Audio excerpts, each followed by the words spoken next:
သူကဟာနာကိုဒုံကျူစီတွားကြည့်ပေးဖို့ပြောပါတယ်အခုတလောဒုံကျူစိတ်တိုက်ကြနေလို့ပ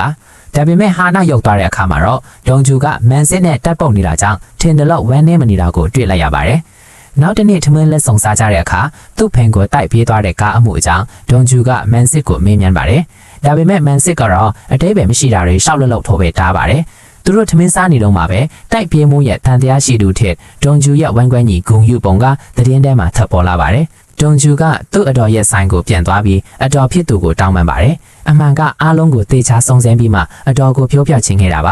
ါဒါပေမဲ့အတော်ဖြစ်သူကတော့သူ့သားအပေါ်မျှော်လင့်ချက်သိမရှိတော့ပါဘူးကလေးကိုကောင်းကောင်းမဆုံးမနိုင်ခဲ့လို့ကိုပဲအပြစ်တင်နေပါတယ်ဒါပေမဲ့ဂုံယူကတော့လူတက်မဲ့ကလေးမဟုတ်ဘူးလို့သူယုံကြည်နေစေပါဒုံကျူကတော့ဒီအမှုရဲ့တဲလွန်စာတွေကိုအရှုံးမပေးပဲအင်တာနက်မှာလိုက်ရှာနေပါတယ်သူ့ညီထောင်ကလွတ်ဖို့အတွက်တပ်တွေတွေကိုသူအသေးအတန်ရှာဖွေနေတာပါမန်စစ်ကလည်းဒုံကျူးပြောတာဟုတ်နိုင်တယ်လို့တွေးမိပါတယ်။ဒါကြောင့်ဒီအမှုအကြောင်းမေးဖို့အကြောင်းဟွန်းကိုရှင်းအနေနဲ့တွားတွေ့ခိုင်းပါတယ်။တိုက်ဆိုင်ပဲဂျောင်ဟွန်းကလည်းအဲ့ဒီရှင်းအနေနဲ့တွေ့ဖို့စီစဉ်နေတာပါ။အဲ့ဒီရှင်းအနေစိုးခန်းဆိုတာဂျောင်ဟွန်းရဲ့အကိုအရင်ပါ။ဒါပေမဲ့သူတို့ညီအကိုကအစင်မပြေကြသလိုတယောက်ကိုတယောက်လည်းလေးစားမှုမရှိကြပါဘူး။ဂျောင်ဟွန်းကဂုံယူနဲ့တွေ့ခွင့်ရဖို့အကိုဖွတ်သူစီတောင်းဆိုတဲ့အခါစိုးခန်းကဂျောင်ဟွန်းကိုအရေးချင်းမရှိတဲ့သူလို့နှိမ်ပြီးပြောဆိုပါတယ်။စိုးခန်းဟာဂျောင်ဟွန်းကိုအထင်သေးပါတယ်။ပညာအရေးချင်းရောပါရမီပါသူ့ထက်နှိမ်ကြတယ်လို့ယူဆလို့ပါ။ဂျောင်ဟွန်းကိုရဲလုံမနေပဲအဖေစီမှာပဲပြန်အလုပ်လုပ်ဖို့ပြောပါတယ်။ဂျောင်ဟွန်းလည်းသူ့အကိုရဲ့အနှိမ်ခံဘွားနဲ့ဒီမှာဆက်မနေချင်တာကြောင့်ထွက်လာခဲ့ပါတယ်။ဒါပေမဲ့စိုးခန်းက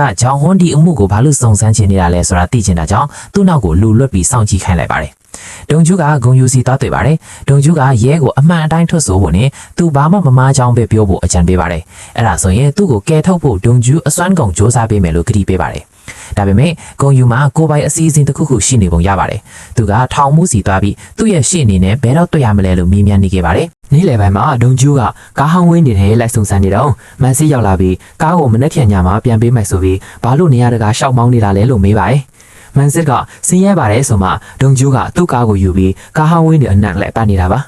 မန်စစ်ကဆက်နှိုးပြီးပြန်ဖို့လုပ်ပေမဲ့ဒုံကျူးကဒီဝင်းထဲမှာဘာရှိလဲဆိုတာကိုခဏလောက်ထပ်ဆောင်ကြည့်ချင်နေပါတယ်အဲ့ဒီချိန်မှာဂျာဟွန်းကမန်စစ်စီဖုန်းဆက်အကြောင်းကြားပါတယ်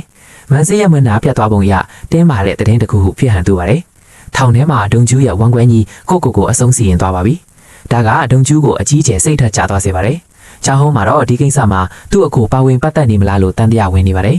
ဂုံယူကိုတက်တည်သွားတဲ့တဲ့ရင်က TV ပေါ်မှာချက်ချင်းပြန့်သွားပါတယ်။အလားအလာရှိတဲ့လက်ဝဲသမားလေးတယောက်အခုလိုငငယ်ရွယ်ရွယ်နဲ့ကွယ်လွန်သွားတာပါ။မန်စစ်ကဂုံယူရဲ့ကြံရစ်တဲ့ PC တွေကိုဒုံကျူးစီယူလာပေးပါတယ်။အဲ့ဒီထဲမှာပါလာတဲ့လက်ပတ်နိုင်ကဒုံကျူးကိုယူမတက်ထစ်သွားစေပါတယ်။ဘာလို့လဲဆိုတော့သူညီကငငယ်ကလေးကနိုင်မပတ်တာလို့ပါ။အဲ့ဒီနိုင်ကလူသားသမားရဲ့နိုင်နဲ့အကျူတူပါပဲ။ဒုံကျူးကဒေါသတကြီးနဲ့ MQ ချန်စီသွားပါတော့တယ်။ဒုံကျူးကနိုင်ကို MQ ချန်စီလွှဲပစ်ပြီးသူ့ကိုဖမ်းချုပ်ထားပါတယ်။သူ့ညီကဘလို့လူလဲဆိုတာမသိဘူးလားလို့မေးပါတယ်။အဲ့ဒီလူကဘာမှမသိတယ်လို့ဟန်ဆောင်နေတာမြင်တော့ဒုံကျူးကသူ့ကိုမြေပြင်ပေါ်လဲကျသွားအောင်ထိုးလိုက်ပါတယ်။ပြီးတော့သူ့ညီအတွက်လက်စားချေတဲ့အနေနဲ့တရက်ဆက်ထိုးချိတ်ပါတော့တယ်။ရလက်ကတော့ဒုံကျူးဟာတခြားသူကိုထိလျောက်ကျူးလွန်မှုနဲ့စစ်ဆေးမေးမြန်းခံရပါတော့တယ်။ဟာနာကတော့ဒုံကျူးစီကနိုင်ဟာတခြားတယောက်ရဲ့နိုင်မှန်းသိသွားတဲ့အခါအိမ်ပြန်ပြီးသူမအဖေရဲ့ကြံရစ်တဲ့ပစ္စည်းတွေကိုဖွင့်ကြည့်ပါတယ်။အဖေဖြစ်သူရဲ့အမှုနဲ့ပတ်သက်တဲ့တဲလွန်စာတွေကိုသူမရှာဖွေဖို့ဆုံးဖြတ်လိုက်ပါတယ်။အဖေခါခဲ့တဲ့နိုင်ကိုယူပြီးရဲချုပ်စီသွားမေးပေမဲ့ရဲချုပ်ကလည်းအဖေအမှုအကြောင်းသိမသိပါဘူး။ဒါကြောင့်ရဲချုပ်ကသူသိတဲ့အပေါင်ဆိုင်မှာသွားမေးဖို့အကြံပေးပါတယ်။ဟာနာသွားမေးကြည့်တဲ့အခါမှာတော့ဒီလိုဒီယောနိုင်မျိုးကဈေးကွက်မှာ12လုံးပဲရှိတယ်ဆိုတာသိရပါတယ်။အဲ့ဒီအချိန်တုန်းကယူနွန်မှာနာမည်ကြီးမောင်ခိုတမအိုဘွန်ချန်ကနိုင်အချို့ရောင်းခဲ့ပူပါတယ်။သူဟာဒေါ်လာမောင်ခိုနဲ့ပတ်စံအများကြီးရှာခဲ့ပေမဲ့အခုတော့တည်ဆုံးသွားပါပြီ။အဲ့ဒီအချိန်မှာပဲဟာနာကစိုက်ထက်ကလက်ဝေတစိပ်ပြောင်းတွေကိုတတိထားမိသွားပါတယ်။အဲ့ဒီတစိပ်ပြားတွေကဒုံကျူးလာပေါင်းထားတာလို့ဆိုင်ရှင်းကပြောပါတယ်။ဂုံယူတဲဆုံးပြီးနောက်မှာတော့အတော်ဖြစ်သူကဒုံကျူးကိုသူ့မအိမ်ကိုမလာဟုတ်ပြောပါတယ်။ဒုံကျူးကိုအပြစ်တင်ပြီးမှဆိုလို့ပါဒီကိစ္စတွေကိုမေ့လိုက်ပြီးအေးအေးဆေးဆေးနေဖို့လည်းအကြံပေးပါတယ်။ဒါပေမဲ့ဒုံကျူးကသူ့စိတ်မျိုးတဲဆုံးမှုကိုဘလို့လှစ်လျူရှုနိုင်ပါလဲ။သူဂုံယူကိုပေးခဲ့တဲ့ကစားစရာတွေကိုဖက်ပြီးငိုကြွေးနေုံပဲတတ်နိုင်ပါတော့တယ်။တစ်ဖက်မှာလည်း MQ ကျန်ရဲ့စခန်းမှာတော့ဂုံယူကိုတတ်ခဲ့တဲ့ထောင်မှုဟာသူ့ရဲ့ပေါ်ဆမှုကြောင့်အပြစ်ပေးခံနေရပါတယ်။အသုံးမကျတဲ့သူတယောက်သေဆုံးသွားပြီးတဲ့နောက်မှာတော့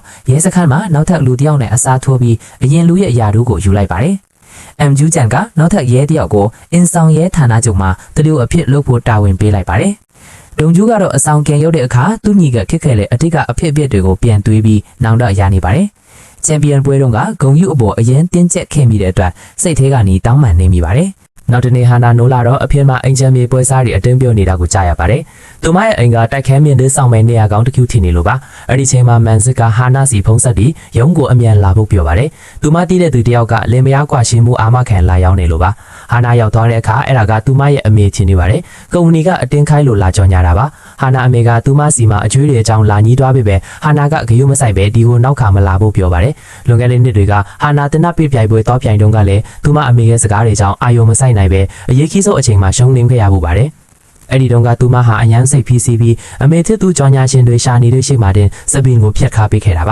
။လောလောဆယ်မှာတော့ဟာနာဟာလမ်းပေါ်မှာရိုင်တိုင်တိုင်နဲ့ဖြစ်နေပြီးနားနှံဖက်လုံးကိုပိတ်ထားခြင်းနေပါတယ်။ကန်ကောင်းစော်နေပဲအဲ့ဒီအချိန်မှာဒုံကျူးပြေးလာပြီးသူမကိုဖတ်ထားပေးပါတယ်။ဒါကဟာနာကိုလုံခြုံတယ်လို့ခံစားရစေပြီးဘာကိုမှမကြောက်တော့ပါဘူး။ဒီလိုရက်ကဒုံကျူးလွန်ခဲ့တဲ့နှစ်တွေကသူနှစ်သက်တဲ့သူအပေါ်လှုပ်ပေးခဲ့တဲ့ပုံစံမျိုးပါပဲ။ဒုံကျူးကဟာနာနဲ့အတူထိုင်လိုက်ပါတယ်။ဒုံကျူးကအဲ့ဒီနှစ်ကကိစ္စကြောင့်စိတ်ထိခိုက်နေတော့လားလို့မေးပါတယ်။သူမကရွှဲတစိတ်တွေအများကြီးရခဲ့ပြီးသူကတော့အသေးအတန်စူးစမ်းမှနှစ်ခုပဲရခဲ့တာကိုလည်းပြောပြပါတယ်။ဒါပေမဲ့ဟာနာကဒုံကျူးကိုဦးချောင်းချောင်းနိုင်တယ်လို့ပဲပြောပါတယ်။သူမကဒုံကျူးအပေါင်းဆိုင်မှာပေါင်ထောက်ရဲ့တစိတ်ပြားကိုထုတ်ပြပြီးစိတ်ကြကြန့်ခိုင်ကိုပြောပါတယ်။သူညီကိုတေးစေခဲ့တဲ့လူယုံမာကိုသွားဖမ်းဖို့လည်းဒုံကျူးကိုအားပေးပါတယ်။နောက်တနေ့ဒုံကျူးရဲစခန်းရောက်တဲ့အခါဂျောင်ဟွန်းကအားကစားသမားအထူးအဖွဲ့တဲ့ဝင်းကျင်တယ်လို့ပြောပါတယ်။ဒါပေမဲ့ဒုံကျူးကဂျောင်ဟွန်းကိုဟာနာရီစာဟောင်းကိုအစွဲရှိနေပါတယ်။သူတို့နှစ်ယောက်ကကလေးတွေလိုညှင်းခုန်နေကြတာပါ။ဒုံကျူးကကြောင်ဟောနဲ့ညင်းခုန်နေတော့မှတော့သူ့ရဲ့ရွှေတစိတ်ကိုကင်ထားဖို့မမေ့ပါဘူး။ဒုံကျူးကဟာနာကိုအလုတ်သွားတော့မယ်ဆိုတဲ့အကြည့်နဲ့ကျဉ်ကျဉ်နာနာကြည့်ပါတယ်။ဒုံကျူးကအရင်ဆုံးသူ့အတော်အိမ်ကိုသွားပါတယ်